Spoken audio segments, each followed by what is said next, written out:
Buenas noches a todos. Mi nombre es Uriel Velandia. El día de hoy les vengo a presentar una entrevista y una conversación sobre todo con una persona muy importante, alguien muy destacado en el mundo del café colombiano, que digamos su historia es algo que me gustaría traerles a colación. Es una persona con un pasado, una víctima del conflicto armado en Colombia y que sobre todo tiene una historia que vio reflejada a través del café, a través de una historia empresarial y que bueno, me gustaría que se presentara. Adelante. Uriel, buenas noches. Mi nombre es William Zapata. Soy de la vereda La Arboleda, municipio de Tarso, Antioquia, Colombia. Efectivamente, en el año 2001, mi familia y yo fuimos desplazados del territorio por un actor armado, en este caso, Autodefensas de Colombia.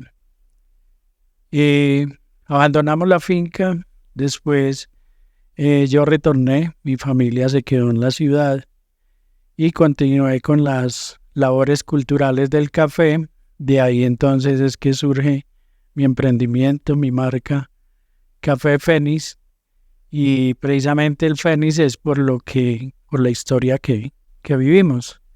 Entonces continué pues con el tema del café y ahí estoy todavía en la finca nuevamente. Bueno, Willy, realmente agradezco la oportunidad de tener esta entrevista contigo. El tema del que te voy a hablar el día de hoy es esa historia detrás de Café Fénix, esa historia detrás de William Zapata, esa historia detrás de Tarso, Antioquia, una zona muy afectada por el conflicto armado. Y quiero empezar con una pregunta muy sencilla y es, ¿cómo sientes que afectó a tu comunidad, digamos, este despojo de bienes, este desplazamiento? ¿Qué crees que pudo haber pasado? Indudablemente afecta porque primero afecta al grupo familiar.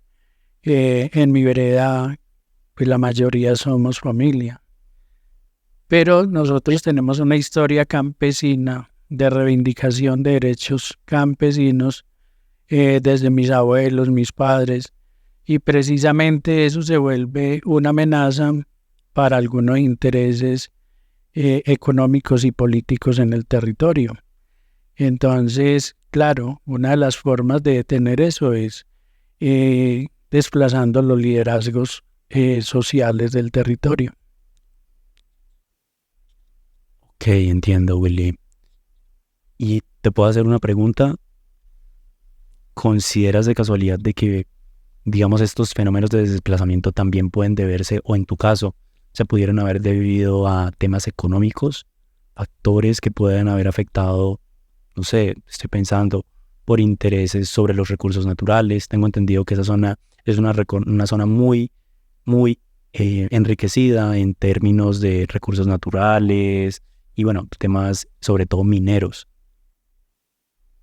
Sí, nuestro territorio tiene intereses de transnacionales, en este caso la minería, y casi siempre del lado de estos megaproyectos también hay fuerzas oscuras que, digamos, respaldan. Entonces, digamos que el desplazamiento forzado muchas veces es por intereses económicos, políticos, por falta de oportunidades. O sea, hay muchas maneras de clasificar el desplazamiento forzado. Y eso me llevó a una pregunta y es, ¿tú cuál consideras que es el rol que puede tener el Estado colombiano en este juego de intereses? Porque al final tenemos por una parte al campesino, a la persona que en este caso trabaja la tierra todos los días, y por otra parte tenemos a estas megacompañías, a estos megos intereses, a estos grupos oscuros que pueden tener intereses también políticos. ¿Cómo crees que es ese rol del Estado intermediando en esas dinámicas? Considero que siempre ha sido de abandono, ¿sí? El Estado nunca ha puesto los ojos como debería ser en el campo. Entonces, pensaría que siempre ha estado más de los intereses del capitalismo salvaje, los grandes proyectos. Por lo tanto, siempre hemos estado en el abandono y no hemos encontrado un respaldo realmente del Estado. Entiendo. Entonces, planteándolo de esta manera, tenemos por un lado un Estado ausente, tenemos de otro lado intereses económicos por parte de grandes grupos y por otra parte el campesino colombiano que, asumo yo, durante esa época se veía menospreciado y en este caso opacado por ese gran poder económico. ¿Cómo crees que esas dinámicas de lo que proponen este tipo de empresas, es decir, normalmente este tipo de compañías lo que llegan y hacen en muchos territorios es ofrecer al parecer beneficios económicos a cambio de que se puedan extraer recursos de esas zonas ancestrales? ¿Crees que eso pueda trascender? Es decir, si yo, siendo una compañía transnacional, llego a un territorio con el ánimo de enriquecerme y al final la comunidad decide no acceder, ¿qué crees que pudo haber pasado en ese momento y qué crees que pasa ahora? Es decir, si las comunidades se rehúsan, ¿qué crees que puede estar pasando a día de hoy y hace 20 años? ¿Qué crees que pudo haber pasado? Hay una razón de mucho peso para nosotros resistirnos a esas intervenciones y tiene que ver con el cambio de vocación del territorio, ¿cierto? Nuestro territorio es agrícola, pero cuando llegan proyectos extractivistas, en este caso la minería, lo que hace, sí, hace unas ofertas, digamos, laborales, económicas, que, que no pueden, o pues más bien que no son despreciables, pero nosotros entendemos que es más importante, es de mucho más valor, digamos, nuestra vocación agropecuaria, de alimentos, de conservación del agua, que una intervención que se da durante un determinado tiempo y después quedamos más pobres de lo que hemos estado.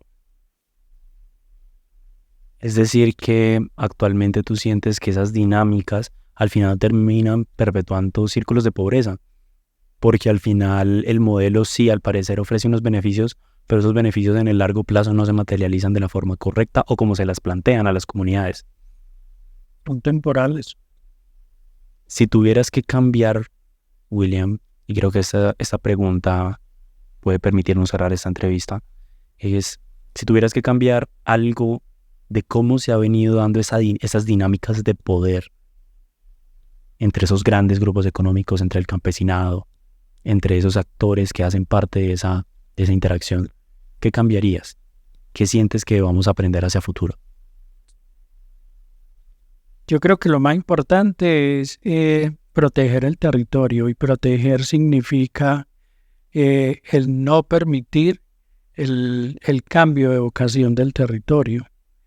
Cuando hay empoderamiento, cuando hay apoyo para que el campesinado pueda continuar con unas prácticas que incluso benefician a la población de las ciudades, con toda seguridad, si hay apoyos, el campesino se va a mantener, se va a sostener en su territorio.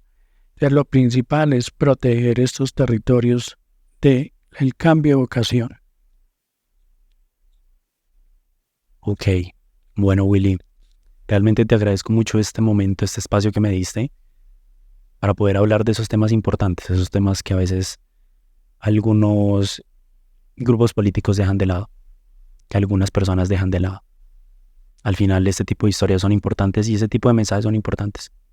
El hecho de empoderar a nuestros campesinos, el hecho de poder mantener la cultura ancestral y de esa manera, digamos, conservar, por una parte, el bienestar de la comunidad en términos económicos y prevenir fenómenos como el desplazamiento. Entonces, bueno, Willy, realmente te agradezco mucho la entrevista.